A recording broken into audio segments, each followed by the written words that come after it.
Hello friends, welcome to this educational platform. आप सभी का आपके अपने इस यूट्यूब चैनल पर स्वागत है। आज के इस वीडियो लेक्चर में हम लोग डीएलएड सेकंड सेमेस्टर की मैथमेटिक्स में जो कोर्स पढ़ रहे थे, जिसमें बहुत महत्वपूर्ण लघुत्तरीय प्रश्नों को पढ़ाया जा रहा था, उसी क्रम में आज यहाँ पर और भी महत्वपूर्ण लघुत्तरीय प्रश्नों के क्रम को आगे रखा जाएगा और ये पार्ट 2 होगा। इसके साथ आपके लगभग सभी चैप्टर्स, जितने भी चैप्टर आप में डीएलएड में है सेकंड सेमेस्टर में, उनके सभी विशेष प्रकार के विस्तृत उत्तरीय प्रश्न, लॉन्ग आंसर वाले यानी कि दीर्घ उत्तरीय प्रश्न हो जाएंगे। ठीक है, तो इसी के साथ अगर आप लोगों को वीडियोस पसंद आती है तो आप लोग लगातार शेयर करें। देखिए क्वेश्चन नंबर 1 में आपसे क्या कहा गया, आम के एक बाग की लंबाई 280 मीटर। देखिए आम का एक बाग है, फिगर से समझ लेते हैं। ऐसा कोई बाग है जिसकी लंबाई 280 मीटर है और इसकी चौड़ाई 220 मीटर है। सपोज ये 220 मीटर है। फिर कहा गया है बाग के बीचों बीच समकोण पर काटते हुए 5 मीटर चौड़े 2 रास्ते हैं। बीचों बीच देखिए समकोण पर काटते हुए 5 मीटर चौड़े 2 रास्ते हैं। जैसे एक रास्ता ये और एक रास्ता ये 5 मीटर चौड़े रास्ते हैं। मतलब हर जगह 5 ही मीटर इनकी चौड़ाई है। ये 5 मैं लिख रहा हूं, इसको आप 5 मीटर समझेंगे। तो अगर 5 मीटर हर जगह पर ये रास्ते की चौड़ाई है, मतलब ये जो इतना पार्ट है, इतना हिस्सा, ये 5 मीटर है। ठीक है, ये हर जगह का जो रास्ता है वो 5 मीटर है। तो अगर देखिए ये 5 है तो यहाँ भी 5 मीटर हो जाएगा, ये वाला 5 है तो ये सब यहाँ भी 5 लिख सकते हैं, ये भी 5, यानी बीच वाला जो भाग है वो देखा जाए तो 5-5 मीटर का एक वर्ग बन रहा है। ये वाला हिस्सा एक तरह का वर्ग बन जा रहा है, अगर आप ध्यान दें। ठीक है, तो इस प्रकार की कुछ संरचना बनेगी जो पहला क्वेश्चन का डिमांड है, और ऐसा क्वेश्चन में मॉडल पेपर में आप लोगों को करवा चुका हूं। तो फिर भी ऐसा दूसरा क्वेश्चन भी देख लेते हैं। और इसमें कहा गया चौड़ाई 220 मीटर, बाग के बीचों बीच समकोण पर काटते हुए 5 मीटर चौड़े 2 रास्ते हैं। रास्ते पर 12 रुपए प्रति मीटर स्क्वायर की दर से मिट्टी डलवाने का खर्च ज्ञात करना है। तो सबसे पहले तो आपको रास्ते का क्षेत्रफल निकालना पड़ेगा, और मैंने आपको ये समझाया था, विस्तार से समझाया था कि इसमें क्या होता है। इसमें आपको 2 प्रकार के आपको आयत देखने को मिलते हैं, एक ऐसे जो क्षैतिज है और एक ये जो आपका ऊर्ध्वाधर है। मतलब ये किस प्रकार से कुछ आयत बना हुआ है, आप इसको ध्यान से देखें, ये वाला, और एक कुछ इस प्रकार से आयत का रास्ता बना हुआ है। ये 2 रास्ते आपको दिखाई पड़ेंगे इस तरीके से यहाँ पर बने हुए हैं। ठीक है, और ये 5 मीटर इनकी चौड़ाई है। जब लंबाई वाला देखेंगे तो 5 मीटर, ये हिस्सा तो 5 ही मीटर है इसका, लेकिन ये वाला हिस्सा क्या होगा, जितना ये होगा 280, तो 280 ये होगा, तो ये रेखा भी 280 ले ली जाएगी। तो मतलब 280 मीटर और ये 5 मीटर का एक आयताकार रास्ता ये जा रहा है, और एक आयताकार रास्ता ये जा रहा है। ठीक है, हम ऐसा कह लें कि ये वाला जो आयत जा रहा है इसको हम बोल दें आयत नंबर 1, और ये जो रास्ता जा रहा है इसको बोल दें आयत नंबर 2। हम संख्या अपने तरीके से बना लेते हैं। और ये जो मध्य भाग है इसको तो बीच वाला हिस्सा ही बोल देंगे, कोई दिक्कत नहीं। ठीक है, तो आपको कॉन्सेप्ट ये समझना है कि जैसे ये आयत नंबर 1 है, ये रास्ता ये जो ऐसे जा रहा है, और ये आयत संख्या 2 है, ये इस तरीके से। इसमें भी ये वाला तो 5 ही मीटर चौड़ा है, लेकिन इसकी ये वाली ऊंचाई जो है ये इसके बराबर होगी, जो ये आपका 220 था। भाई अगर ये 220 है तो सामने भी यहाँ भी 220 होगा, बीच में भी कहीं 220 होगा, क्योंकि आयताकार है। तो आप देख रहे हैं ये 5 हो गया, और ये वाला आपका 220 हो गया, ये वाला हिस्सा 220 गुणे 5। तो इस तरीके के रास्ते में 2 आयत दिखाई पड़ रहे हैं, और एक बीच में भाग जो दोनों को क्रॉस कर रहा है वो बीच का भाग। तो मैंने आपको इसमें बताया था कॉन्सेप्ट कि इसको करने का तरीका ये होता है, इसका क्षेत्रफल निकालना है। तो पहले अगर हमें रास्ते का क्षेत्रफल निकालना है तो हम क्या करते हैं, रास्ते का क्षेत्रफल का सूत्र आपको लिखना होगा। जो इसमें आयताकार रास्ते हैं तो रास्ता संख्या 1 यानी या रास्ता 1 ऐसा कह दीजिए, रास्ते 1 का क्षेत्रफल प्लस रास्ते 2 का क्षेत्रफल, इन दोनों को जोड़ देंगे। इसका मतलब इसका क्षेत्रफल जो होगा और इसका क्षेत्रफल जो होगा वो जोड़ देंगे, और उसमें माइनस कर देंगे मध्य भाग का क्षेत्रफल। ऐसा भी कह सकते थे, आयताकार रास्ता 1 का क्षेत्रफल, आयताकार रास्ते 2 का क्षेत्रफल माइनस मध्य भाग का क्षेत्रफल, वो एक ही बात है। आपको लिखने का तरीका है, चाहे जैसे लिखें। इससे आपको पूरे रास्ते का क्षेत्रफल आएगा। ध्यान रखिएगा इस फॉर्मूले को, इस फॉर्मेट को। जब भी इस तरीके का फॉर्मेट हो तो आप ये एक आयत का रास्ता लिखें, दूसरे आयत का लिखें, और क्योंकि ये इस आयत का भी भाग है और ऊपर वाले का भी भाग है, इसलिए इसमें 2 हिस्से एक साथ सम्मिलित हैं, और हमें सिर्फ एक ही भाग चाहिए रास्ते के लिए। तो आप क्या करेंगे, उसमें से मध्य भाग का क्षेत्रफल माइनस कर देंगे। तो बहुत ही सिंपल सी बात है, आपको ये दिखाई पड़ रहा है साफ साफ कि आयत संख्या 1 का जो क्षेत्रफल होगा वो लंबाई गुणे चौड़ाई होगा, क्योंकि आयत का क्षेत्रफल लंबाई गुणे चौड़ाई होता है, इसलिए 280 गुणे 5 प्लस ये आपका 220 है, तो 220 गुणे 5 और माइनस मध्य भाग आपका वर्ग है। देखिए 5 5 5, ये एक वर्ग बन रहा है मध्य भाग। तो वर्ग का क्षेत्रफल होता है भुजा का स्क्वायर, यानी 5 का स्क्वायर। यहाँ तो 5 5 भुजा है, तो इसलिए ये आपका 5 का वर्ग हो जाएगा। इस तरीके से आपने रखा और इसको अब आप सॉल्व करेंगे। 0 5 8 40 का 0 भाई 0 5 8 40 का 0 5 दूनी 10 4 14 प्लस यहाँ भी आप देखेंगे 0 5 दूनी 10 5 दूनी 10 11 और माइनस ये 5 25। अब आपका ये 1400 ये हो गया, एक 1500 10 2500 हो जाएगा। ये आपका 2500 माइनस 25 हो जाएगा, तो ये आपका आएगा 2475 मीटर स्क्वायर। भाई 2500 ये हो जाएगा जोड़ करके, 14 1 15 10 2500, उसमें से 25 ये माइनस हो जाएगा, तो 2500 में 25 माइनस होगा 2475 मीटर स्क्वायर क्षेत्रफल। इस वक्त ये जो क्षेत्रफल आया है ये 2475 मीटर स्क्वायर, हमें जो क्षेत्रफल चाहिए सड़क के लिए वो आया है, ठीक है, रास्ते के लिए। तो ये आपका आ गया रास्ते का क्षेत्रफल। अब आपको उस पे जो बोला गया, मैं डायग्राम हटा दे रहा हूं ताकि आसानी से आपको चीजें समझ में आ जाए और आप इजीली इसको कर सके। मैं डायग्राम को हटा रहा हूं, ये वाला डायग्राम हटा दे रहा हूं। अब आप चीजों को समझ गए होंगे और यहां पर हम लिखते हैं। तो देखिए अब ये बोला गया है कि क्योंकि आपका क्षेत्रफल आ गया और इन्होंने कहा रास्ते पर 12 रुपए प्रति मीटर स्क्वायर की दर से मिट्टी डलवाना है, तो इतने मीटर स्क्वायर के लिए क्या होगा, बस 12 से इसको गुणा कर देंगे। यानी कि आप लिखेंगे रुपए 12 प्रति मीटर स्क्वायर की दर से मिट्टी डलवाने का खर्च, रास्तों पर मिट्टी डलवाने का खर्च।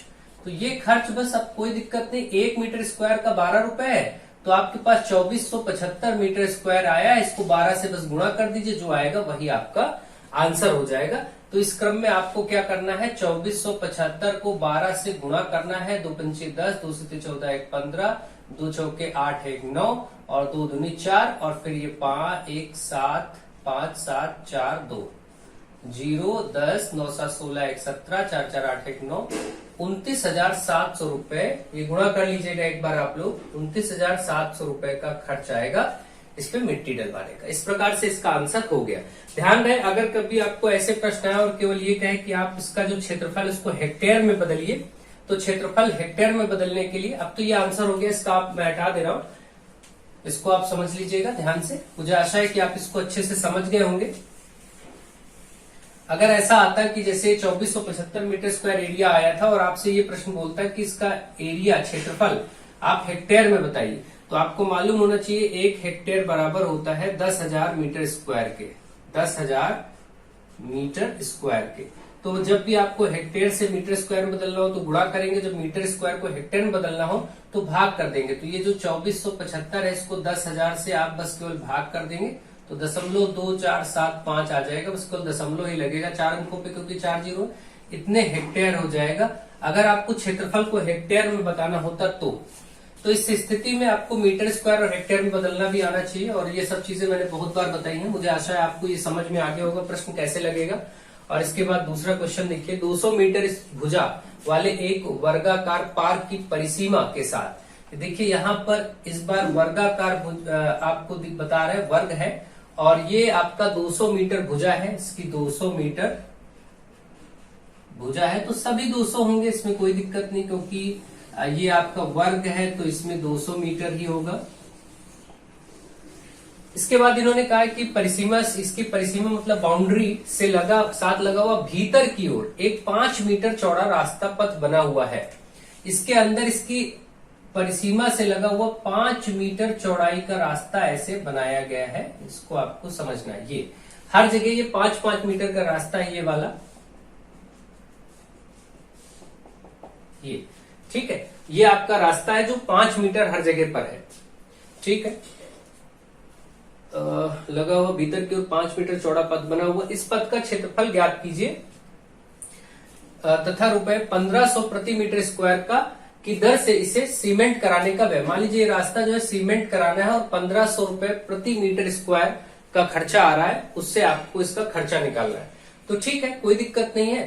हम लोगों को क्या करना है, इसमें सिंपल सी बात है, इस रास्ते का क्षेत्रफल कैसे आएगा। तो सबसे पहले तो आप इसके ये दो वर्ग आपको दिखाई पड़ रहे हैं, इन वर्गों को आप पहले ज्ञात कर लीजिए। बाहर की भुजा तो पता है 200, अंदर का निकालेंगे तो देखिए हर जगह 5 मीटर, मतलब ये हिस्सा भी 5 होगा और इधर भी 5 होगा, मतलब 5 5 हट जाएगा तो 10 हट जाएगा 200 में से, तो ये आपका 190 मीटर बचेगा। ऐसे ही आप यहां भी समझ लीजिए, अगर ये वाला हिस्सा 5 हट जाएगा और ये ऊपर का 5 हट जाएगा तो 10 इधर से भी, तो ये 190 मीटर अंदर रह जाएगा। यानी कि ये जो अंदर का भाग है, वर्ग है, ये 190 मीटर बचा। और रास्ते का क्षेत्रफल आप सभी जानते हैं कि रास्ते का क्षेत्रफल तभी निकलेगा, रास्ते का क्षेत्रफल बराबर बाहरी वर्ग जो है, बाहरी वर्ग का क्षेत्रफल यानी बाहर के वर्ग का क्षेत्रफल, इसमें से माइनस कर दे भीतर के वर्ग का क्षेत्रफल, भीतर के वर्ग का क्षेत्रफल। इस क्षेत्रफल को अगर माइनस कर दें तो हो जाएगा। अब वर्ग का क्षेत्रफल क्या होता है, भुजा स्क्वायर मतलब 200 का स्क्वायर माइनस 190 का स्क्वायर, इसको आपको माइनस करना है, ठीक है। तो इस प्रकार से 200 का तो आपका 2 दूनी 4 और 2 जीरो का आपका 4 जीरो हो जाएगा, माइनस यहां पर आपका ये 361 होता है 19 का वर्ग, एक बार चेक कर लीजिए, 9 9 81 9 कम 9 8 17 और 9 8 9 7 16 के 6, ठीक 361, तो 361 ये और 2 जीरो ये। अब इसको आपको माइनस करना है, इसको आप माइनस कर लीजिए फटाफट। 40,000 में से आपको 36,100 माइनस कर देना है, ये आपका 3900 बच जाएगा, ठीक है। 3900 यानी 3900 मीटर स्क्वायर आपका ये बन रहा है, ये जो मार्ग है, रास्ता है। अब बस इसी का सड़क बनवाने का खर्च, क्योंकि एक प्रति मीटर स्क्वायर पर 1500 रुपए का खर्चा है, तो इतने मीटर स्क्वायर पर कितना होगा इसको देखना है। 3900 मीटर स्क्वायर पर खर्चा कितना होगा ये देखना है। तो आप क्योंकि यहां पर लिखेंगे कि प्रति मीटर खर्चा है 1500 रुपए 1500 प्रति मीटर स्क्वायर की दर से 3900 मीटर स्क्वायर का खर्च, केवल आपको इतना करना है, 3900 को गुणा कर देना है 1500 से, यही आपका आंसर है। ये जो 3900 आया था इसको 1500 से गुणा, तो आप केवल 39 को 15 से कर लीजिए, जीरो तो ऐसे ही बढ़ जाएगा। 39 को 15 से कर लेते हैं, 4 जीरो हम ऐसे बढ़ा देंगे और 15 और 39 का गुणा कर लेते हैं। 5 9 45 के 5 4, 5 9 45 के 5 4, 5 3 15 4 19 और ये 9 1 9 9 1 3 5 9 9 18 5 585, ये इतना रुपया खर्चा आएगा सड़क बनवाने का, ठीक है। ये आपका आंसर हो गया। इकाई दहाई सैकड़ा हजार 10,000 लाख 10 लाख 58,50,000 रुपए का खर्चा आएगा इस सड़क को बनवाने के लिए, अगर ये 1500 रुपए प्रति मीटर स्क्वायर होगा तो। बाकी जितना दिया हो उतना आपको इसको गुणा भाग कर लेना होगा। मुझे आशा है कि आपको ये चीज समझ में आ गई होगी अच्छे से, बेहतर तरीके से, कि ये कैसे करना था। इस क्वेश्चन को करने का तरीका समझ में आ गया, केवल क्षेत्रफल आप निकाल पाएंगे अच्छे से, तो बस गुणा ही करना होता है और कोई दिक्कत नहीं। नेक्स्ट क्वेश्चन नंबर 3 आपसे कहा गया एक समकोण त्रिभुज है। समकोण त्रिभुज इस तरीके से बनता है जिसका एक कोण 90 डिग्री होता है और इसमें आधार 6, ये आधार 6 मीटर और ऊंचाई 4 मीटर, ये आपको दिया गया है। और इसका क्षेत्रफल बहुत ही आसान सी बात है। इस त्रिभुज का क्षेत्रफल, समबाहु त्रिभुज का क्षेत्रफल क्या होता है, 1/2 गुणे आधार गुणे ऊंचाई। समबाहु त्रिभुज का क्षेत्रफल 1/2 गुणे आधार गुणे ऊंचाई। यहां लिख दीजिए समकोण है, सॉरी, समकोण त्रिभुज का क्षेत्रफल, समकोण त्रिभुज का क्षेत्रफल 1/2 गुणे आधार 6 ऊंचाई 4, बस केवल सूत्र मालूम होना चाहिए, 2 3 6 3 चौके 12 मीटर स्क्वायर आपका ये हो गया। ये तो बहुत ही आसान सा था। कभी कभी एक नंबर में भी ऐसे आसान क्वेश्चन आ जाते हैं और कई बार सारे क्वेश्चन टफ ही नहीं होते, बस केवल सूत्र की डिमांड है, अगर आपको पता है तो हो जाएगा। नेक्स्ट क्वेश्चन नंबर आपका 4, एक समबाहु त्रिभुज की ऊंचाई। देखिए समबाहु त्रिभुज की ऊंचाई दी है और मैंने आपको ऐसे प्रश्न कई बार कराए हैं। समबाहु त्रिभुज की ऊंचाई का सूत्र भी आपको मालूम होना चाहिए और क्षेत्रफल भी मालूम होना चाहिए। समबाहु त्रिभुज की ऊंचाई होता है √3/2 गुणे भुजा। बस ये सूत्र अगर आपको मालूम है तो आराम से आप कर पाएंगे। समबाहु त्रिभुज की ऊंचाई 5√3 है, तो इधर आप रख दीजिए 5√3 और बराबर यहां रख दीजिए √3/2 गुणे भुजा। अब देखिए ये आपका 2 बटे में है तो इसके साथ गुणे में आ जाएगा, 5√3 के साथ 2 गुणे में, और ये चीज गुणे में है तो ये इधर बटे में आ जाएगी √3, और इधर आपका बचेगा भुजा। √3 से √3 कटा, भुजा 5 दूनी 10, 5 गुणे 2 यानी कि 10 आ गया भुजा, और ये सेंटीमीटर में है तो 10 सेंटीमीटर की भुजा है, ये पता चल गया। अब अगर इसने पूछा है क्षेत्रफल, तो अब आपको समबाहु त्रिभुज का क्षेत्रफल का सूत्र मालूम होना चाहिए, क्योंकि ये समबाहु यानी इक्विलेटरल ट्रायंगल।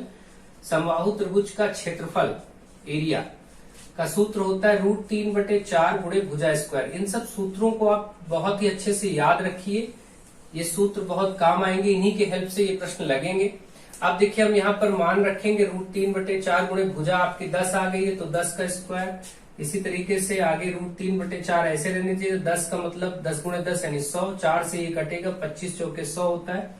तो आप देखेंगे 25√3 आ गया, और क्योंकि ये क्षेत्रफल है इसलिए सेंटीमीटर स्क्वायर लिख देंगे। ये आपका आंसर हो गया 25√3 सेंटीमीटर स्क्वायर। ठीक है, तो इस प्रकार से ये भी प्रश्न आपका लग गया। अगर इसने परिमाप पूछा होता तो परिमाप जो समबाहु त्रिभुज का परिमाप या परिसीमा है समबाहु त्रिभुज के लिए, ध्यान रहे इक्विलेटरल ट्रायंगल, समबाहु त्रिभुज का परिमाप वो होता है 3 गुणे भुजा। बस, तो आपको 3 गुणे भुजा 10 आई थी, 30 सेंटीमीटर ये परिमाप हो जाता अगर इसने ये पूछा होता तो। ठीक है, तो मुझे आशा है आपको ये तीनों सूत्र एक साथ समबाहु त्रिभुज के बता दिए गए। अब समबाहु त्रिभुज का कोई भी प्रश्न आएगा आप आराम से कर सकेंगे। मैं इसको हटा रहा हूं और अगला क्वेश्चन आप तब तक ट्राई करिए। आप सभी लोगों को वीडियोस अगर पसंद आए तो शेयर जरूर करिए, सभी फ्रेंड्स में इसको पहुंचाते रहिए लगातार। नेक्स्ट और 5 नंबर क्वेश्चन, एक समबाहु त्रिभुज का परिमाप। देखिए इस बार आपको समबाहु त्रिभुज का परिमाप बता दिया गया। समबाहु त्रिभुज का परिमाप होता है 3 गुणे भुजा। पहले आप उसका सूत्र ही लिख लीजिए, और परिमाप दिया तो परिमाप कितना 12, इसकी जगह आप 12 रख दीजिए, इधर 3 गुणे भुजा है, क्योंकि भाई परिमाप दिया था हमने, इसकी जगह 12 रख दिया। 3 ये गुणे में है, 12 के नीचे बटे में आ जाएगा। इस प्रकार से 3 चौके 12 यानी भुजा इसकी आ गई 4 सेंटीमीटर। आप देख रहे हैं कि भुजा 4 सेंटीमीटर आ गया। तो यानी हमें समबाहु त्रिभुज का जो भुजा है, जो समबाहु त्रिभुज है जिसकी तीनों भुजाएं बराबर, इसकी भुजा 4 सेंटीमीटर पता चल गई। ये 4 सेंटीमीटर है, ये पता लग गया। अब हमें क्या करना था, अब हमें करना था इसका क्षेत्रफल। तो हम क्या करेंगे, समबाहु त्रिभुज का क्षेत्रफल लिखेंगे, वही सूत्र जो अभी मैंने बताया था, √3/4 गुणे भुजा स्क्वायर। तो यहां पर मान रखना है √3/4 गुणे भुजा, आपका 4 आया, इसका स्क्वायर करेंगे तो फिर इसको सरल करिए। √3/4 गुणे भुजा मतलब 4 का वर्ग, 4 गुणे 4, 1 4 कट जाएगा, सिर्फ 4√3 बचेगा, सेंटीमीटर स्क्वायर लिख देंगे बस। इस प्रकार से आपका ये आंसर हो गया 4√3, इसका प्रश्न का आंसर हो गया। तो मुझे आशा है आपको ये सभी प्रश्न बहुत अच्छे से समझ में आ गए होंगे। चलिए आगे बढ़ते हैं और आगे के चैप्टर्स के प्रश्नों को लेते हैं और उन्हें सरल करते हैं। अब देखिए क्वेश्चन नंबर 6 में आपसे कहा गया एक कमरे का फर्श 300 × 425 सेंटीमीटर माप का है। कमरे की फर्श पर टाइल लगाने हैं, एक ही माप के कम से कम लगाए जाने वाले टाइलों की संख्या। अब देखिए ऐसे समझिए, जनरली अगर मान लीजिए ये कोई कमरा है और इसका ये 300 सेंटीमीटर है और ये चौड़ाई आपका कोई लंबाई चौड़ाई कहीं भी ले लेते हैं, जैसे 425 है और ये 300 है। ठीक है, तो इस तरीके से कोई कमरा और इसमें टाइलें लगानी है, लेकिन टाइलों का क्या है कि टाइलों की साइज एक ही माप की सब टाइल लगेंगी। जैसे ऐसे टाइल लगेगा तो हर एक टाइल इतने ही माप की होगी। अब आपसे पूछा जा रहा है कितने टाइल लगेंगे, तो जाहिर सी बात है, बेसिक सा मतलब ये कि अगर पूरे का क्षेत्रफल पता हो और एक टाइल का क्षेत्रफल पता हो, भाग कर देंगे तो पता चलेगा कितनी टाइलें लगेंगी। यानी सिंपल सा कॉन्सेप्ट है, टोटल फर्श का क्षेत्रफल और उस पे एक टाइल जो लगी है उसका क्षेत्रफल निकाल के दोनों को भाग कर देंगे, आपको टाइलों की संख्या पता चल जाएगी। इसके लिए हमारे पास जो फर्श है उसकी तो लंबाई चौड़ाई है, तो फर्श का क्षेत्रफल आराम से निकल आएगा। लेकिन क्योंकि भाई लंबाई गुणे चौड़ाई होता है, वो फर्श का क्षेत्रफल आ जाएगा। लेकिन टाइल के बारे में हमें कुछ नहीं पता। टाइल सिर्फ इतना पता है कि टाइल जो लगेंगे वो एक ही माप की होनी चाहिए। जब ऐसा प्रश्न आए तो आप क्या करेंगे, जो ये फर्श का आपको माप दिया गया है इसका आप मासा निकाल लेंगे। यानी कि 300 × 425 ये जो भी माप आपको दिया गया है फर्श का, इनका आप मासा निकाल लेंगे, का मासा HCF, वही आपका होगा, वही होगा टाइल की भुजा। अब उससे आपको टाइल की भुजा मिल जाएगा, इस बात को याद रखिए, इसलिए मैंने नोट कर दिया है। ये आपको इस प्रश्न के लिए क्लू है, यानी एक हिंट है। ध्यान रखें, ऐसे प्रश्न जब भी आएंगे तो आप क्या करेंगे, आपको जब फर्श पर लगने वाले टाइल की माप ही ना पता हो, लंबाई चौड़ाई पता ही ना हो, तो आप क्या करेंगे कि उससे आप उसका मासा निकाल देंगे, जो फर्श की लंबाई चौड़ाई उसका मासा निकालेंगे। उससे आपको ये पता चलेगा कि ये जो टाइल लग रही है वर्गाकार टाइल है और इसका माप क्या होगा। ठीक है, ये चीज आपको देखनी, तो उसके लिए मासा निकालना है। तो हम क्या करेंगे, मासा निकालेंगे। 300 और 425 का आपको बहुत अच्छे से जानते हैं इसको, 300 एक कम 300 करेंगे, आपका 125 बचेगा। इस 125 से फिर इस 300 को किया जाएगा, तो ये 2 बार में 250 होगा। फिर 50 बचेगा, यहाँ घटाने पर 50 से इस 125 को किया जाएगा, जो कि 2 बार में जाएगा, 100 होगा। यहाँ से फिर 25 बचेगा, इस 25 से फिर इस 50 को कंटिन्यू करेंगे, 25 दूना 50। ये आप सभी जानते हैं मासा निकाल। ये जो लास्ट में आया 25, अब यही इसका मासा है 25 सेंटीमीटर, और यही मासा ही क्या है, टाइल की भुजा है, यानी 25 सेंटीमीटर ही क्या है, टाइल की भुजा की माप है। ठीक है, ये 25 सेंटीमीटर। अब आपको ये पता चल गया, ये जो टाइल लगनी है अंदर, ये 25 सेंटीमीटर भुजा की होगी बस, और वर्गाकार है, ये भी बात आपको क्लियर हो जानी चाहिए।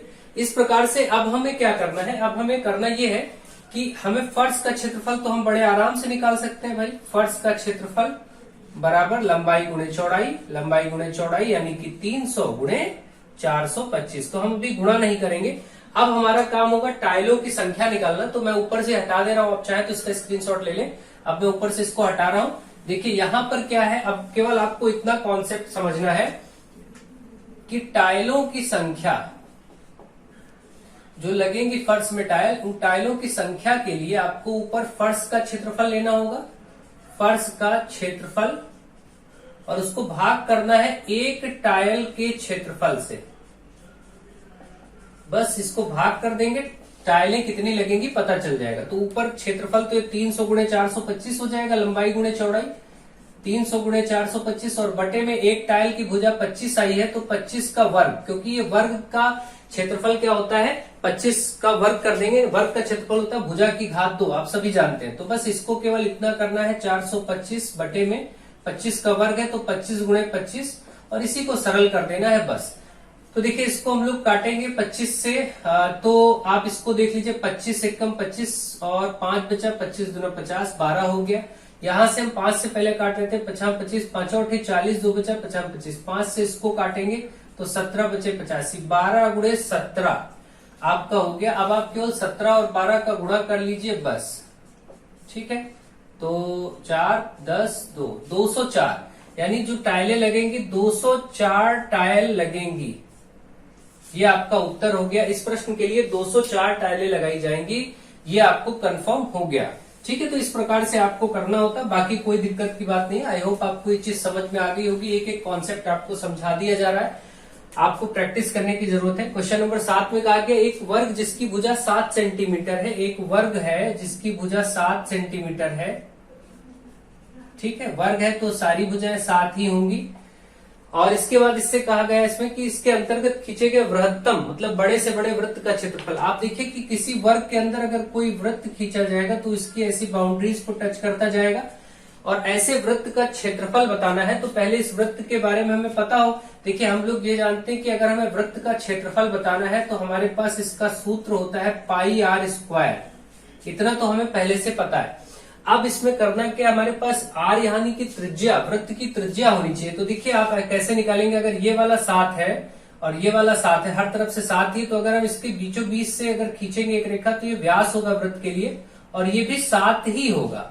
तो अगर व्यास वृत्त का 7 निकल रहा है तो त्रिज्या तो व्यास बटा 2 होता है, व्यास का आधा। त्रिज्या आप आराम से निकाल लेंगे, त्रिज्या जिसको आर से लिखते हैं रेडियस, इसको बटे 2 कर देंगे, 7 बटे 2, तो ये त्रिज्या आ जाएगा। अब आपको मिल गया त्रिज्या, यहाँ पाई का मान 22 बटे 7 रखिए और गुणे त्रिज्या की जगह 7 बटे 2 रख दीजिए, और इस पर वर्ग है तो वर्ग लगा दीजिए। बस सरल करना बचा, बस 22 बटा 7 गुणे 7 बटे 2 गुणे 7 बटे 2 दो बार हो जाएगा, 7 से 7 कट जाएगा, 2 से 11 कट जाएगा, 11 सके 77 बटे 2। आप इसको चाहे तो 2 तिहाई 6, 1 बचा 2 तिहाई 6, 1 बचा 17, 2 अठे 16, और 0.5 38.5 मीटर सेंटीमीटर स्क्वायर, क्योंकि ये सेंटीमीटर में था। ये आपका वर्ग का क्षेत्रफल इसके बीच में आ गया। तो मुझे आशा है आपको ये भी पता चल गया होगा कि ऐसे प्रश्नों की अप्रोच क्या होती है और इसको कैसे सरल करना है। कोशिश की जा रही है कि लगभग हर प्रकार के प्रश्न आपको करा दिए जाए जो आपके सिलेबस का हिस्सा हो और जो बहुत ज्यादा बाहर से पूछे जाने के चांसेस है। ऐसे वीडियोस आपको क्लासेस अभी लगातार बीच में और मिलेंगे। जैसा कि आपका 2021 में पैटर्न आया, मैंने काफी क्वेश्चंस इसमें शामिल करने की पार्ट 1 में भी कोशिश की है और पार्ट 2 में जो भी संभव होगा करेंगे। बाकी आपको बीच में भी क्लासेस मॉडल पेपर या अदर क्लासेस के थ्रू भी कराया जाएगा जो डिफरेंट चीजें होती हैं। बाकी अगर कोई डिफरेंट करना चाहेगा तो कहीं से कुछ भी कर सकता है, वो अलग बात है। सिलेबस पाठ्यक्रम का आपकी तैयारी भरपूर होगी। बाकी देखते हैं। एक घनाभाकार लकड़ी के टुकड़े का आयतन, देखिए घनाभाकार मतलब घनाभ का आयतन। घनाभ का आयतन आपका होता है लंबाई गुणे चौड़ाई गुणे ऊंचाई, लंबाई गुणे चौड़ाई गुणे ऊंचाई। और यहाँ पर घनाभ का आयतन दिया गया है 264 घन सेंटीमीटर। तो आयतन की जगह इधर रख दीजिए 264 बराबर लंबाई गुणे चौड़ाई गुणे ऊंचाई। लंबाई यहां पर दिया है 8, चौड़ाई 6, तो 8 गुणे 6 और गुणे ऊंचाई का पता नहीं, यही बताना है तो आप ऊंचाई को h ही रहने दीजिए। अब देखिए 264 के नीचे ये 8 और ये 6 बटे में आ जाएगा, क्योंकि उधर गुणे में है तो यहाँ बटे में आ जाएगा। इस तरीके से ऊंचाई आप निकाल सकते हैं। अब इसको 8 से देखिए काटिए, 8 त्रिक 24, 8 त्रिक 24 2 बचा, फिर 8 त्रिक 24, ठीक है भाई 8 त्रिक 24 2 बचेगा और फिर 8 त्रिक 24, फिर 6 से इसको 2 से काट सकते, सॉरी 3 से काट सकते हैं, 3 दूनी 6 और ये 11। तो आप देख रहे हैं ऊंचाई बराबर 11 बटे 2, 11 का आधा मतलब 5.5, 5.5 ये सेंटीमीटर है, इसलिए आप यहाँ पर सेंटीमीटर लिख देंगे। मतलब 5.5 सेंटीमीटर ऊंचाई है इस लकड़ी के टुकड़े की जो आपसे पूछा गया है। ठीक है, तो इस प्रकार से आपको इसको करना है। आई होप आपको ये भी समझ में आ गया होगा क्वेश्चन। नेक्स्ट क्वेश्चन नंबर 9 में क्या कहा कि एक ईंट की विमाएं, एक ईंट है, देखिए ईंट भी घनाभ होती है और ईंट का आयतन आपको बताया, और एक चबूतरा भी घनाभ ही होगा, प्लेटफॉर्म भी घनाभ होगा और ईंट भी घनाभ होगा। तो दोनों के लिए आपसे पूछा जा रहा है कि ईंट के, आपको एक ईंट की माप दे दी गई जो ईंट आपको लगानी है। ठीक है, मान लीजिए आपका थोड़ा सा छोटा बनाते हैं, मान लीजिए ऐसे एक ईंट है, इसकी माप पता है, और एक चबूतरा बनाना है बड़ा सा प्लेटफॉर्म, इसकी माप पता है। तो इसकी मेजरमेंट अगर लंबाई चौड़ाई ऊंचाई पता है, इसकी लंबाई चौड़ाई ऊंचाई पता है, तो अगर हम दोनों को भाग कर दें तो ये पता चल जाएगा कि इसमें कितनी ईंटें लगेंगी। यहां भी वही कॉन्सेप्ट है, यानी कि हमें चाहिए ईंटों की संख्या, और इसका सूत्र जो ईंटें लगेंगी उसका सूत्र ये होगा कि जो चबूतरा बन रहा है प्लेटफॉर्म, चबूतरे का आयतन, इसका आयतन और बटे एक ईंट का आयतन। अब आपको केवल इनको भाग करना है। ठीक है, देखिए एक 2021 में ही पेपर 1 नंबर में पूछा गया था कि आयतन क्या है। तो आयतन क्या होता है, किसी ठोस के द्वारा घेरी गए स्थान को आयतन कहते हैं। कोई ठोस वस्तु जो आयतन घेरती है, जैसे हम आप घर में आपके कमरे में तमाम वस्तुएं जो स्थान घेर रही हैं, ये जितना स्थान घेरे वो उसका आयतन है। और कोई द्रव अगर किसी बर्तन में भरते हैं तो बर्तन का स्थान माप ले लेता है, द्रव के द्वारा घेरे गए स्थान को धारिता कहेंगे। ठीक है, तो ये बात आप याद रखें, है दोनों ही एक ही बात, लेकिन द्रव जब स्थान घेरेगा तो धारिता, और जब ठोस स्थान घेरेगा तो हम उसको कह देंगे आयतन। ठीक है, तो इस तरीके से ईंटों की संख्या, चबूतरे का आयतन, देखिए होगा तो लंबाई गुणे चौड़ाई गुणे ऊंचाई ऊपर भी, आयतन में लंबाई गुणे चौड़ाई गुणे नीचे भी। लेकिन बस इतनी बात ध्यान रखनी है कि जो हमें माप दी गई है वो समान है कि नहीं। जैसे ईंट में तो 30 सेंटीमीटर, 15 सेंटीमीटर और 8 सेंटीमीटर दिया है, ठीक है, लेकिन चबूतरे में मीटर में दिया 3 मीटर, 1.5 मीटर और 0.4 मीटर। तो इसको पहले बदलना होगा, यानी जो चबूतरे की लंबाई है हमको उसे बदलना होगा। चबूतरे की लंबाई आपका L से लिखेंगे, और ये दिया है 3 मीटर, तो इसको तुरंत ही आपको 3 गुणे 100 करके 300 सेंटीमीटर करना है। इसी तरीके से चबूतरे की चौड़ाई आपको दिया 1.5 मीटर, तो 1.5 गुणे 100 करके आपको इसको 150 सेंटीमीटर बनाना है। सेंटीमीटर में सब हो जाएंगे तभी काम चलेगा। और इसकी ऊंचाई यानी h, ऊंचाई या मोटाई 0.4 मीटर है, तो 0.4 गुणे 100 करेंगे तो ये 40 सेंटीमीटर हो जाएगा। इस तरीके से आप देखिए चबूतरे के लिए हमने चेंज कर लिया क्योंकि जब तक सभी एक माप में नहीं होंगे, या तो सब मीटर में दिए होते ईंट और चबूतरा दोनों, या तो दोनों ही सेंटीमीटर में हो, तभी आप ये भाग करके निकालेंगे, ध्यान रखेंगे। नहीं तो आप ऐसे बदल लेंगे, क्योंकि मीटर सेंटीमीटर बदलना आता है। मीटर से सेंटीमीटर को बदलने के लिए 100 से गुणा किया जाता है, सेंटीमीटर से मीटर बनाने के लिए 100 से भाग कर देते हैं। ठीक है, तो ये हो गया। आप चबूतरे का आयतन आपका लंबाई गुणे चौड़ाई गुणे ऊंचाई, चबूतरे का आयतन ये आपका देखिए 300 गुणे 150 गुणे 40 आ गया। और एक ईंट का तो यहाँ पता ही है कितना कितना दिया गया है, 30, 15 और 8, 30, 15 और 8, बस इसको गुणा करना है। 30 से देखिए ये कटेगा 10 बचेगा, 15 से यहां भी कटेगा 10 बचेगा, 4, 8 पंचे 40, 5 बचेगा, 5 गुणे 10 गुणे 10, ये आपका हो गया 500। 500 ईंटें लगेंगी, आंसर हो गया आपका। ठीक है, इस तरीके से आपका 500 ईंटें लगेंगी इस चबूतरे को बनाने के लिए। आपको समझ में आ गया होगा कि कैसे ये किया जा रहा है और क्या आपको अप्रोच रखनी है। आई होप आपको ये बात समझ में आ गई होगी। और देखिए 3rd सेमेस्टर 4th सेमेस्टर में, और जैसे कि आप लोगों को ये मालूम है कि आपके 2nd सेमेस्टर के 2021 के एग्जाम में आपको गोला, शंकु, ये सब चीजें पूछी गई थी। गोला, शंकु आदि एक क्वेश्चन दे दिया गया था, वो आउट ऑफ सिलेबस कहा जाएगा, क्योंकि आपके सिलेबस में ये है नहीं। तो गोला, शंकु या फिर आपका बेलन, इन सब पर प्रश्न जब बनते तो आप क्या करिए, इसके लिए मैंने मेंसुरेशन यानी क्षेत्रमिति नाम से चैप्टर, क्षेत्रमिति के नाम से मैंने बना रखा है आपका। आप देखेंगे playlist UP TET, C TET, super TET के लिए, UP TET, C TET, super TET के नाम से एक आपको प्लेलिस्ट मिलेगी, 75-80 वीडियो। उसमें क्षेत्रमिति यानी मेंसुरेशन पढ़ाया गया, वहां पर ये सब कुछ डिटेल में पढ़ाया गया। और आपका 3rd सेमेस्टर और प्लस 4th सेमेस्टर की वीडियोस भी आप देख लीजिए, उसमें आपका ये सब चीजें आता है, तो वहां भी पढ़ाया गया है। तो आप लोग क्या करिए, उसके बेसिक्स को देख लीजिए। अभी मैं आपके सिलेबस को कवर करने की कोशिश इस वीडियो के अंतर्गत कर रहा हूं, क्योंकि ऐसा जरूरी नहीं कि हर बार, प्रत्येक बार कोई ऐसा कार्य किया जाए कि आपका पाठ्यक्रम बदला जाए। ठीक है, तो ऐसा कोई आवश्यक नहीं है। आप लोग फिलहाल के लिए उसके बावजूद भी ये चीजें आप देख लीजिए, वहां से आपको सूत्र पता चल जाएगा, डिटेल में पढ़ाया गया वो भी पता चल जाएगा। और अभी मैं जब बीच में और क्लासेस लूंगा आपके एग्जाम के लिए, तो उसमें मैं ऐसे प्रश्नों को भी शामिल करके कराऊंगा। ठीक है, तो उसके लिए बिल्कुल निश्चिंत रहिए। पहले आपका इस सिलेबस के अकॉर्डिंग सब कुछ कंप्लीट हो जाए फिर। तो चलिए आगे देखते हैं और ये 10 नंबर क्वेश्चन भी करते हैं। 10 नंबर क्वेश्चन में आपसे कहा गया है, यदि एक घन का आयतन 17-28, देखिए घन का आयतन की बात की गई है, घन का आयतन, तो इसका सूत्र आप सभी जानते हैं, घन का आयतन होता है सिर्फ भुजा की घात 3, और घन का आयतन दे रखा है 1728, इधर रख दीजिए, और भुजा की घात 3, भुजा ही ज्ञात करनी है। यहां पर इन्होंने भुजा ना कह करके क्या कह दिया, कोर। कोर और भुजा एक ही बात है, ध्यान रखिए। ये जो भुजा है यही कोर होता है। ठीक है, तो अब आपको ये आपका भुजा या कोर निकालना है। आप यहाँ पर भुजा और कोर दोनों में लिख दे रहा हूं इस बार। तो क्या करेंगे, घन है, घनमूल है, यहाँ घन है तो इधर घनमूल हो जाएगा, घात 3 इधर घनमूल हो जाएगा 1728 पर। और इसका घनमूल आप सबको जिनको याद है वो जानते हैं, 12 गुणे 12 गुणे 12 करके 1728 आता है। आपको ये सब याद होना चाहिए। जैसे 10 गुणे 10 गुणे 10 करेंगे तो 1000 होगा, 11 गुणे 11 गुणे 11 करके आएगा तो 1331 आएगा। ये सब दे दिया जाता है। ऐसे 12 गुणे 12 गुणे 12 करके आपका 1728 आ गया है। ऐसे 9 गुणे 9 गुणे 9 करके 729। इस तरीके के ही डेटा ज्यादातर दे दी जाते हैं। अगर आपको ये सब घन याद है 15 तक तो कोई दिक्कत नहीं।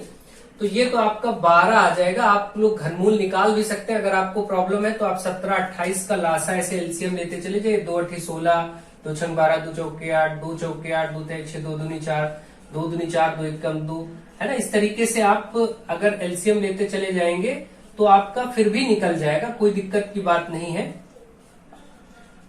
ऐसे आप कर सकते हैं। और फिर 3 3 के पेयर कर लीजिए बस। देखिए तो 3 का पेयर यहाँ से 2 हुआ, यहाँ से 2 हुआ, यहाँ से 3 हुआ, 2 गुणे 2 गुणे 3 12 ही आ जाएगा। 2 गुणे 2 गुणे 3 करके तब भी आप इसको जान जाएंगे कैसे निकालना। तो ये भी तरीका, क्योंकि घनमूल निकालने में 3 3 के पेयर किए जाते हैं, 3 3 की चीजों की ग्रुपिंग की जाती है। इस तरीके से भी आप समझ सकते हैं। जिनको प्रॉब्लम हो उनके लिए मैंने बता दिया। बाकी चलिए आगे बढ़ते हैं और प्रश्नों को लेकर के उन्हें सॉल्व करते हैं, ताकि इस वीडियो के अंतर्गत आपके सभी चैप्टर कवर हो जाए।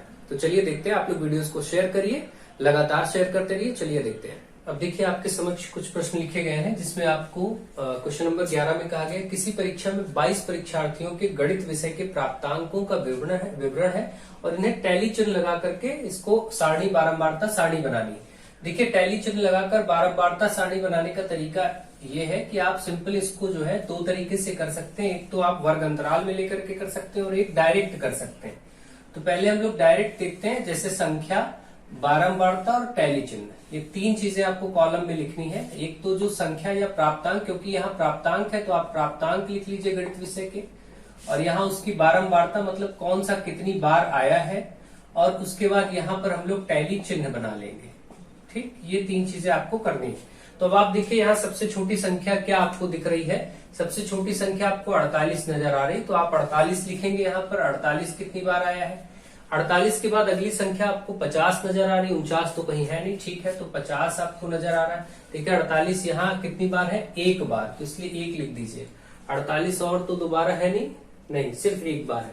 50 देखेंगे कितनी बार है, 1 2 3 4, देखिए ओवरऑल 4 बार 50 दिख रहा, और कहीं तो 50 है नहीं, तो आप इसको 4 लिख दीजिए। अगली बार 50 से बड़ा आपको 52 है, 51 तो बीच में कहीं है नहीं, 52 है, तो देखिए 52 ये एक बार आया है, और कहीं पर 52 आया है, तो आप देखेंगे और कहीं पर 52 नहीं, ठीक है, तो 52 सिर्फ एक बार है, तो आप इसके बाद ये लिखेंगे और 52 लिखेंगे एक बार। 52 के बाद 54, तो 54 आप देख रहे हैं यहाँ पर एक बार, दो बार, 54 आपका दो बार है, ठीक है, तो इसके बाद आप 54 के बारे में लिखेंगे और ये दो बार है। फिर 54 के बाद है 55, 55 यहाँ पर एक बार 55 हो गया। अब इस लाइन में कहीं 55 है नहीं, इस लाइन में कहीं 55 है नहीं, यानी कि जो 55 है वो सिर्फ एक बार है, ठीक है।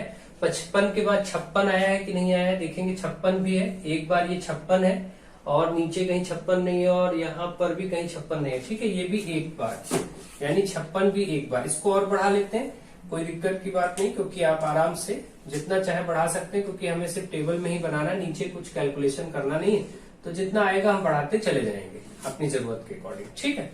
56 एक बार है। 56 के बाद क्या 57 आया है यहाँ पर कहीं, तो यहाँ 57 नहीं है, यहाँ भी नहीं है। 58 देखेंगे, 58 भी नहीं है, तो सीधे 56 के बाद जो सबसे छोटी संख्या आपको दिखाई पड़ रही है, इसमें 60 दिखाई पड़ रही है, देखिए यहाँ पर 60 और कहीं है नहीं।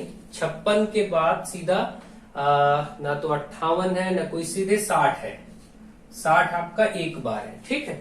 60 के ऊपर बढ़ते हैं तो आपका 67 दिखाई पड़ रहा है, कई बार आया है। 67 आप देख लीजिए, 67 कितनी बार है, 66 भी है अभी, 67 रुक जाइए, अभी 66 भी है, ये तो आपका 67 था, तो 66 भी है, इसलिए 66 भी लिख लेंगे ध्यान से।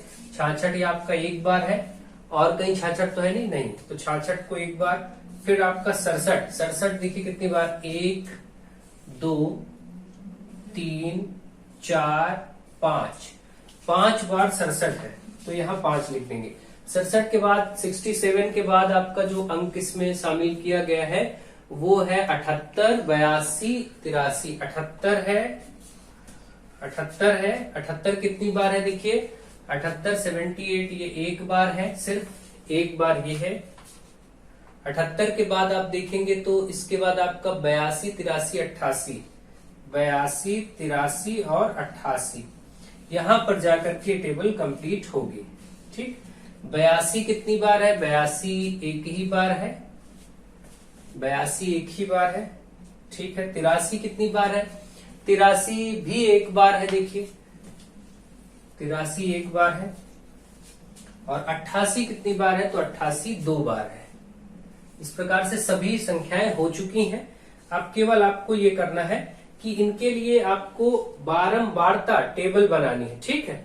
तो आपको कुछ नहीं, बस देखना जितने ये अंक हैं इनके सामने आपको केवल इनकी लाइनें खींचनी। टैली चिन्ह मतलब एक के लिए एक लाइन, 4 के लिए 1 2 3 4 लाइन बनती है, एक के लिए फिर एक लाइन, 2 के लिए 2 ही लाइन बनती है, एक के लिए एक लाइन, जहां जहां एक है वहां वहां एक ही लाइन बनाएंगे। 5 के लिए 1 2 3 4 करके ऐसे क्रॉस कर देते हैं, 5वां हो जाता है, 5 हो गया, एक के लिए फिर एक और ये 2। इस प्रकार से ये बन गया। एक तो तरीका ये है। आप एक चीज और ध्यान रखें, इसका तो आपका हो गया, टैली चिन्ह हो गया। अब मैं इसको हटा रहा हूं और इसमें आपको टैली चिन्ह के थोड़े से बेसिक रूल बता देता हूं, क्योंकि ये बहुत ही बेसिक सी चीजें हैं। मान लीजिए कोई प्राप्तांक कहीं पर आया होता 12 और इसका बारंबारता जो है 12 होता, और 12 का टैली चिन्ह, हमेशा टैली चिन्ह बारंबारता का ही बनाते हैं। अब मान लीजिए यहाँ कोई अंक है 8 है, वो 12 है, तो 12 के लिए कैसे बनेगा, 1 2 3 4 5 के लिए ऐसे लाइन बना देंगे और 5 5 के बंडल हम अलग गिनते जाएंगे। फिर 1 2 3 4 5, तो 5 5 10 हो गया, हमें 12 बनाना था, 2 लाइनें और बना लेंगे। और एक के लिए एक लाइन, हमेशा ध्यान रखिए, देखिए ये चीज हमेशा कॉन्सेप्ट वाइज भी आप समझ लीजिए। मैं इसको यहां से नीचे हटा के रफ करके आपको कॉन्सेप्चुअली भी चीजों को बता देता हूं। देखिए टैली चिन्ह का तरीका होता है, 1 के लिए सिर्फ 1 लाइन, 2 के लिए आपका 2 लाइन, 3 के लिए आपका 1 2 3 लाइन, 4 के लिए आपका 1 2 3 4 लाइन, 5 है तो 1 2 3 4 और 5वें पे हर बार ऐसे क्रॉस करना है। तो 6 के लिए 1 2 3 4, 5वां ऐसे हो जाएगा, एक बगल में 6 हो जाएगा। 7 के लिए 1 2 3 4 5 और 2 लाइनें और 7 हो गया। 8 के लिए ऐसे ही 1 2 3 4 5 1 2 3।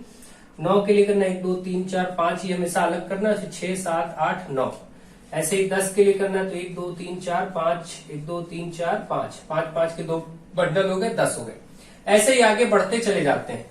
तो मुझे आशा है आपको ये समझ में आ गया होगा। अब मैं इसी प्रश्न को एक और तरीके से अगर आपको बताऊं तो आप ऐसे भी कर सकते थे कि वर्ग अंतराल बना लीजिए और फिर करिए। जैसे आप ध्यान दे सकते हैं कि जैसे हम ये कहते हैं कि भाई 45 से लेकर के 55 के बीच के अंक हम ले लेंगे, फिर 55 से 65 ले लेंगे, फिर 65 से 75 ले लेंगे, 75 से 80 ले लेंगे और 80 से 65 से 85 ले लेंगे और 85 से 95 ले लेंगे।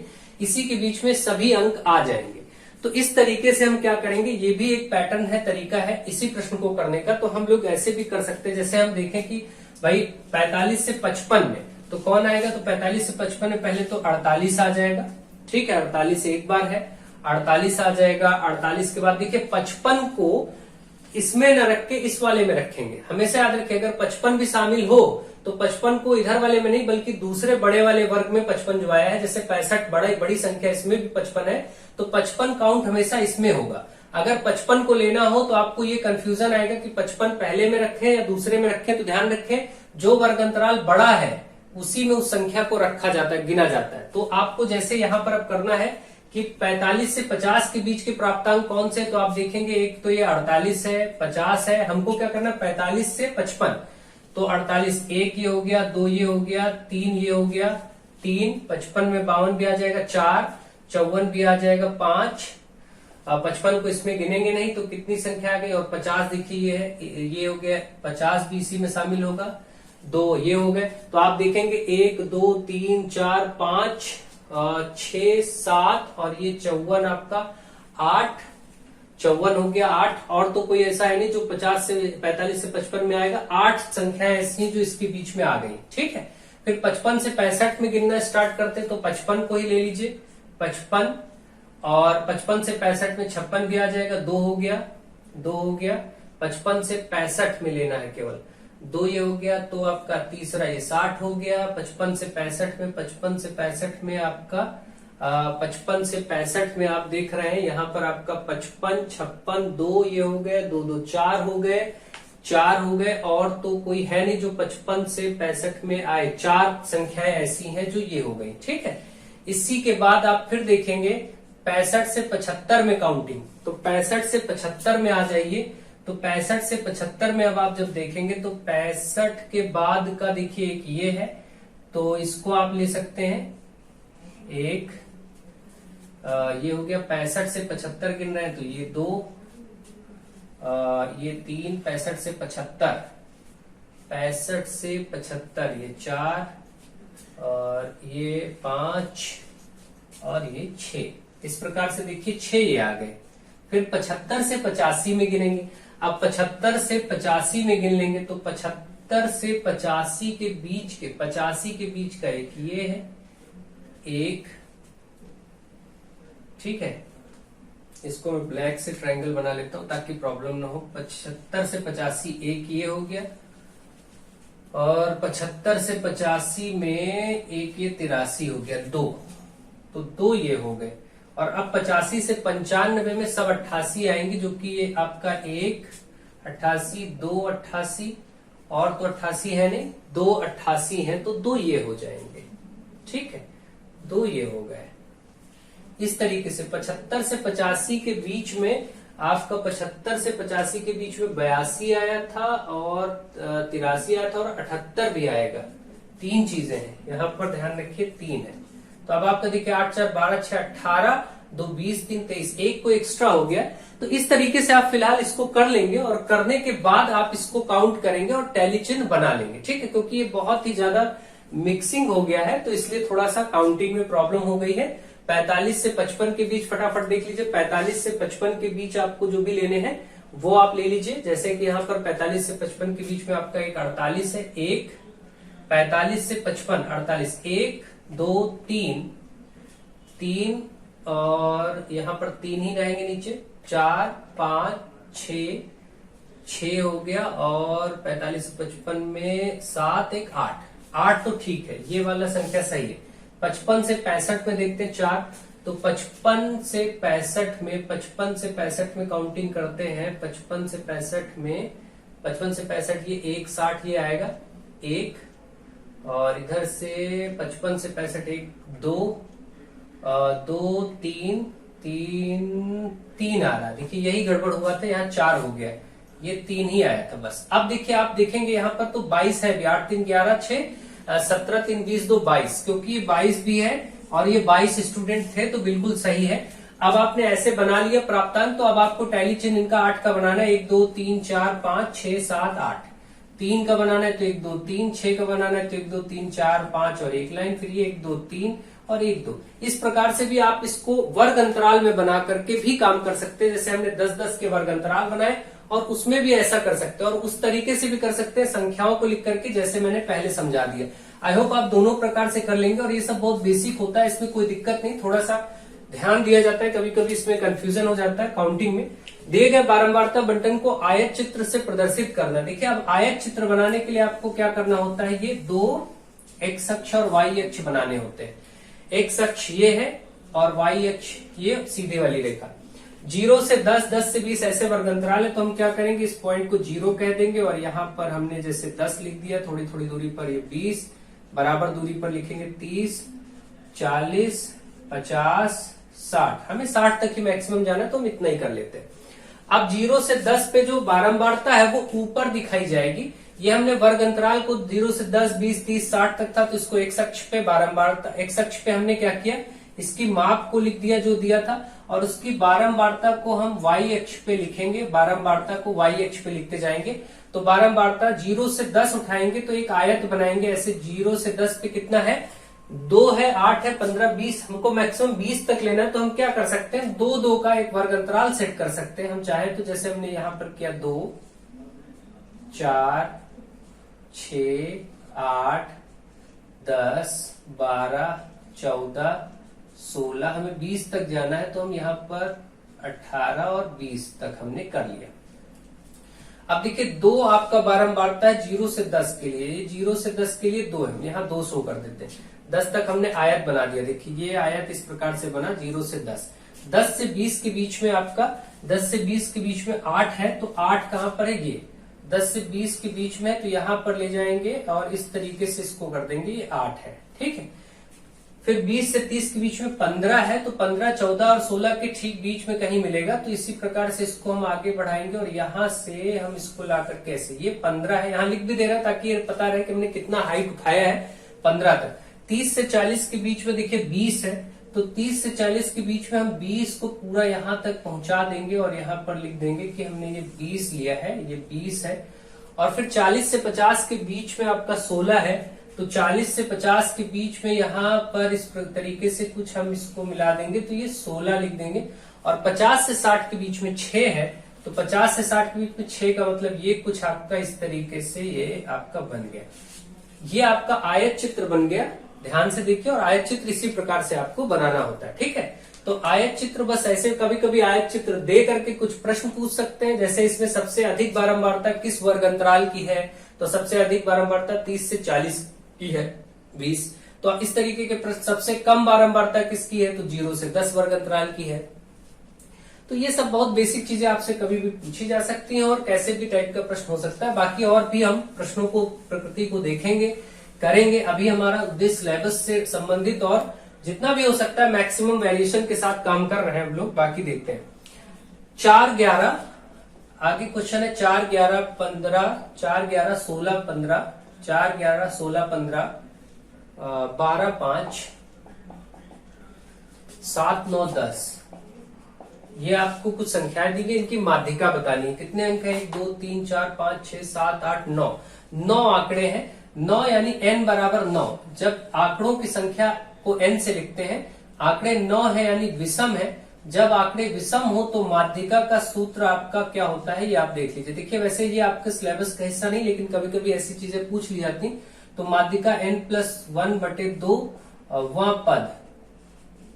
तो आप देखेंगे n कितने? 9। ये आंकड़े 9 थे। आपको करना क्या होता है, सबसे पहले तो इस सूत्र आपको मालूम हो गया, लेकिन उससे पूर्व आपको इन आंकड़ों को या तो आरोही या अवरोही क्रम में लिखना होता। तो मैं आरोही में लिख लेता हूं। जैसे 4 है, पहले 4 हो गया, इसके बाद 5 हो गया, फिर आपका 7 हो गया, फिर 9 हो गया, और 9 के बाद 10 हो गया, 10 के बाद 11, 11 के बाद 12, 12 के बाद 15, 15 के बाद 16। 1, 2, 3, 4, 5, 6, 7, 8, 9 आंकड़े। ठीक है। सबसे पहला काम ही आप कहोगे कि आंकड़ों को आरोही या अवरोही, बढ़ते या घटते क्रम में लिख लीजिए। तो हमने बढ़ते क्रम में यानी आरोही क्रम में लिख लिया। आरोही क्रम का मतलब होता है बढ़ता क्रम, अवरोही होता तो घटता क्रम। ठीक है, ये सब बेसिक बातें आप जानते हैं। अब हम सूत्र लगाएंगे माध्यिका का, क्योंकि इसमें 9 संख्या है विषम। तो n+1/2 पद ऐसे लिखेंगे और n की जगह 9 रख देंगे। तो 9 + 1/2। सूत्र में केवल n की जगह 9 रखा है मैंने, बस वहां पद। तो यानी 10/2 पद, और 10/2 पद का मतलब 5वां पद है ना, 5वां पद। और 5वां पद ही माध्यिका होगा। बस ये आपको समझ में आ गया होगा कि 5वां पद माध्यिका होगा। तो देखिए 1, 2, 3, 4, 5वें नंबर पे ये है। तो इसका उत्तर हो गया 10। ठीक है, ध्यान रखिए 5वां पद माध्यिका था, इसलिए ये हो गया। ऐसे ही माध्यिका के प्रश्न आपसे पूछे जा सकते हैं और आप उसको आराम से कर सकते हैं। अगर आपका ये प्रश्न बदल करके सम संख्या का आ जाए, जैसे मैं यहां पर ले लेता हूं 3, 6, 5, 2, 8, 7, 0, 1, 2, 3, 4, 5, 6, 7, और एक और ले लेता हूं। चलिए यहां पर मैं 4 न लेकर के कुछ और ले लेते हैं, 9। चलिए ठीक, ये है। अब देखिए हमें क्या करना होगा, सबसे पहले इनको हम या तो आरोही या अवरोही में लिखेंगे। तो मैं इसको सबसे पहले आप ये देखिए, यहां पर आप आरोही में लिख लीजिए। चलिए मैं इस बार अवरोही में लिख देता हूं। अवरोही मतलब घटते क्रम में। तो सबसे बड़ा आपका 9 है, फिर 8 है, फिर 7 है, 9, 8, 7, फिर 6 है, फिर 5 है, 6 है, फिर 5 है, फिर 3 है, और फिर 0 है। हमने देखिए ये सभी को लिख दिया। 1, 2, 3, 4, 5, 6, 7। यहाँ 1, 2, 3, 4, 5, 6, 7, 8 थे। तो इसमें क्या छूट गया है? 2 छूट गया है। ठीक, तो 2 और फिर 0। ये आपके 8 आंकड़े हो गए। देखिए इस बार जो आंकड़े हैं वो n बराबर 8, और 8 कैसी संख्या है? सम। जब आंकड़े दिए गए सम हो, ये जो दिए गए आंकड़े थे सम है, तो आपको सूत्र माध्यिका का क्या लगाना होता है? देखिए माध्यिका ज्ञात करने के लिए सबसे बेसिक सा सूत्र यही है। पहले तो आप कार्य है कि अवरोही या आरोही में करिए, फिर आप सूत्र लगाइए। तो माध्यिका का सूत्र होता है n/2वां पद प्लस n/2, और साइड में ऐसे +1 करके वहां पद। और जब ये सब हो जाए तो टोटल बटे 2 करते हैं। अब n का मान 8 है, तो आप लिखेंगे 8/2वां पद, प्लस यहां पर भी 8/2 जहां n है, और प्लस साइड में 1 वहां पद, और टोटल बटे 2। 8/2 का मतलब चौथा यानी 4वां पद, प्लस ये आपका 4 + 1 यानी 5वां हो जाएगा। यहां जो आएगा 4 आएगा तो ये 5 आएगा, अगर यहाँ 6 आएगा तो ये 7 आएगा, अगर यहाँ 9 आएगा तो ये 10वां पद आएगा। ये सब बेसिक सी चीज। 4वां पद देखिए 1, 2, 3, 4, ये 5वां पद ये। तो यहाँ पर आप 4 की जगह 6 रखेंगे, 5 की जगह 5 ही रखेंगे, 5वां पद ये है, और बटे 2 आप देखेंगे 11/2, और करके भाग आएगा 5.5, 5.5 इसकी माध्यिका हो गई, उत्तर हो गया। तो इस तरीके से अगर प्रश्न सम संख्या के लिए आएगा तो माध्यिका ऐसे कर लेंगे। कभी कभी ये सब पूछ लिया जाता है, और आपको ये सब बेसिक नॉलेज होना चाहिए, माध्यिका, समांतर माध्य। इसके लिए आप लोग बेसिक लेक्चर्स देख लिया करिए, फर्स्ट सेमेस्टर का, थर्ड सेमेस्टर का, जो भी हो। 2 समरूप त्रिभुजों का परिमाप दिया गया है। देखिए समरूप त्रिभुज की भुजा और परिमाप में सूत्र आपका ये होता है कि पहले त्रिभुज की भुजा बटे दूसरे त्रिभुज की भुजा बराबर पहले त्रिभुज का परिमाप। कई बार ऐसे प्रश्न आ जाते हैं, फिर प्रॉब्लम होती है, बटे दूसरे त्रिभुज का परिमाप। पहले तो आपको ये सूत्र पता हो, समरूपता के लिए है, त्रिभुज की समरूपता के लिए है। तो बाकी मैंने समरूप बहुत डिटेल में पढ़ाया है, उनको भी देख लीजिए। अब देखिए, अब पहले त्रिभुज की भुजा और दूसरे त्रिभुज की भुजा और परिमाप। तो इसने कहा यदि पहले त्रिभुज की भुजा 12 है, देखिए यहां से पहले त्रिभुज की भुजा 12 है, तो 12 आप रख दीजिए बटे दूसरे त्रिभुज की भुजा आपको ज्ञात करनी, तो इसको आप x ले लीजिए। पहले त्रिभुज का परिमाप 30 और दूसरे का 20, तो इसको रखिए 30, इसको रखिए 20, 0 से 0 कट जाएगा। अब क्रॉस में मल्टीप्लाई होगा, 12 के साथ ये 2 गुणा हो जाएगा और x के साथ है 30, तो 12 के साथ 2 और इधर x के साथ ये 3, 0 तो कट ही चुका है। तो 12 गुणे 2 ये है, 3 को इधर ले आइए, बटे में आ जाएगा, बराबर x भाई गुणे में, तो इधर बटे में आ जाएगा, 3 एकम 3 चौक 12। आप देखेंगे 4 दूनी 8 सेंटीमीटर भुजा होगी दूसरे त्रिभुज की, आंसर हो गया। ठीक है, ये जो आपको बताना था दूसरे त्रिभुज की भुजा जिसको हमने x लिख दिया है, ये आपका 8 सेंटीमीटर होगा। इस प्रकार से ये आंसर हो गया। अगर आपको समरूप त्रिभुज के सभी नियम पता है तो आपको कोई दिक्कत नहीं होगी, ऐसे प्रश्नों को आप बहुत ही आराम से कर लेंगे। समरूप त्रिभुज में परिमाप के साथ ये होता है और समरूप त्रिभुज में क्षेत्रफल के साथ भी होता है। देखिए, अगर इसमें दो त्रिभुज के साथ नियम क्षेत्रफल हो, तो जैसे पहले त्रिभुज का क्षेत्रफल बटे दूसरे त्रिभुज का क्षेत्रफल, अगर क्षेत्रफल हो तो बराबर पहले त्रिभुज की भुजा, तो आप भुजा ले लीजिए, बटे दूसरे त्रिभुज की भुजा, और इस भुजा का होल स्क्वायर होता है, वर्ग होता है, तब यहां पर ये सूत्र लगता है। अब जैसे मैं आपसे कह दूं कि एक त्रिभुज का क्षेत्रफल 16 सेंटीमीटर स्क्वायर, दूसरे का 9 सेंटीमीटर स्क्वायर है, तो इनके भुजाओं का अनुपात बताइए। भुजाओं का अनुपात आप निकाल सकते हैं, या फिर आपसे कुछ भी पूछ लिया जाए ऐसे कि तो अगर आपका ये 16 और 9 दे दिया जाए, 16 और 9 दे दिया जाए और आपसे कहा जाए कि एक त्रिभुज की यदि भुजा 6 सेंटीमीटर है तो दूसरे त्रिभुज की भुजा बताइए। तो चलिए देखते हैं। तो जैसे पहले त्रिभुज का क्षेत्रफल 16 है, 16 रख दिया, दूसरे का 9 है, 9 रख दिया। यहाँ पहले त्रिभुज की भुजा दी है 6 सेंटीमीटर, इसको रख दिया, दूसरे की भुजा नहीं गया था, हमने x ही रख दिया, ये ऐसे हमने मान रख दिया है। अब हम इसको सॉल्व कैसे करेंगे? वर्ग है तो इधर वर्गमूल हो जाएगा, वर्ग इधर वर्गमूल हो जाएगा, भाई ये वर्ग जो है दूसरी तरफ वर्गमूल हो जाता है, 6 बटे x, इसका वर्गमूल 4, 16 का और 9 का 3 बराबर 6 बटे x। फिर इसको सॉल्व करने का तरीका क्रॉस मल्टीप्लाई, 4 का गुणा हो जाएगा x से और 6 का 3 से, यहाँ पर 6 का 3 से हो जाएगा, x बराबर 6 गुणे 3 बटे 4। इसको सरल कर दीजिए, 2 दूनी 4, 2 3 6, 9 बटे 2 यानी कि 4.5, 4.5 सेंटीमीटर दूसरे त्रिभुज की भुजा होगी। ये आपका आंसर आ गया। इस प्रकार से भी प्रश्न आपको बन सकते हैं। ये सब बेसिक पॉइंट्स आपको मालूम होने चाहिए। बाकी समरूपता पर मैंने कई काम करा रखे हैं, समरूप त्रिभुज वाला चैप्टर आप लोग पढ़ लीजिए। मैं आशा करता हूं कि आपको समरूपता से संबंधित कोई भी डाउट रह नहीं जाएगा। ठीक है, आप सभी लोग अपने चैप्टर वाइज क्रम में डीएलएड सेकंड सेमेस्टर में समरूप त्रिभुज और सर्वांग समता से संबंधित आपको बहुत विशेष क्लास कराई गई है। उसके आगे कभी कुछ पूछा नहीं जाएगा, आप उसको ढंग से कर लीजिए। बाकी मैं आगे के मॉडल पेपर्स में आपको क्वेश्चंस कराता रहूंगा और जो डिफरेंट क्लासेस आएंगी वो भी कराऊंगा। इसी के साथ आपका जितना चैप्टर वाइज लघु उत्तरीय प्रश्न थे वो सभी समाप्त हुए। 2 भाग में मैंने पूरे संपूर्ण गणित के सभी लघु उत्तरीय प्रश्नों को करा दिया है, जिनके हिसाब से आपके अच्छे से अच्छे मार्क्स आएंगे अगर आप अच्छे से तैयारी करेंगे। सभी चैप्टर्स को ढंग से पढ़िए। जिन बच्चों का 6, 7, 8 की गणित मजबूत होती है उनको कभी भी कुछ भी बदल के आए कोई दिक्कत नहीं होती, लेकिन फिर भी अभी आपके पास समय है। आपको यदि दिक्कत होती है फिर भी जो कमजोर बच्चे अगर वो ढंग से सारे लेक्चर्स अटेंड करेंगे, सीखेंगे, प्रैक्टिस करते रहेंगे अभी से, जो लोग एग्जाम के और पास आने का वेट कर रहे हैं वो लोग तो फिर पछताएंगे, लेकिन जो लोग ढंग से पढ़ रहे हैं उनको कोई दिक्कत नहीं है। वो ढंग से कार्य कर सकते हैं, अच्छे से सीख सकते हैं, अच्छे नंबर ला सकते हैं। कम से कम पास तो आप हो ही सकते हैं। ऐसा नहीं होता कि आपको पास होने भर का उसमें कंटेंट ना मिले। पेपर में कुछ भी पूछा जाएगा, कितना भी बदलाव करके आएगा, आप पास हो सकते हैं। अगर आप नियमित रूप से अभी से 20-30 दिन भी कक्षाएं करेंगे तो पास हो जाएंगे। इतना कोई कठिन चीज नहीं होती। लेकिन आप लोग क्योंकि पढ़ाई मैक्सिमम बच्चे एग्जाम के बिल्कुल समीप 2, 4, 5 दिन 10 दिन पहले करते हैं, इसलिए वो प्रॉब्लम आती है। तो आप लोगों से रिक्वेस्ट है कि आप सब पढ़ें, लगातार पढ़ें, क्योंकि आपको आगे UP TET, C TET, super TET की भी तैयारी करनी है। अल्टीमेटली आपको जॉब पानी है, तो आपको कंटिन्यू पढ़ते रहना चाहिए। भले ही 1-2 घंटे 4 घंटे पढ़िए, मगर पढ़ते रहिए, बिल्कुल ब्रेक मत किया करिए स्टडी को। या तो फिर ब्रेक करेंगे तो अपना लक्ष्य खोएंगे, यानी कि आप जो सरकारी टीचर बनना चाहते हैं उसमें समस्या होगी। तो आप समझें, इस बात को ध्यान दें, कभी भी पढ़ाई को ब्रेक ना करें। वीडियोस को लगातार शेयर करें, अपने फ्रेंड्स को जोड़ते रहें। So thank you to all of you.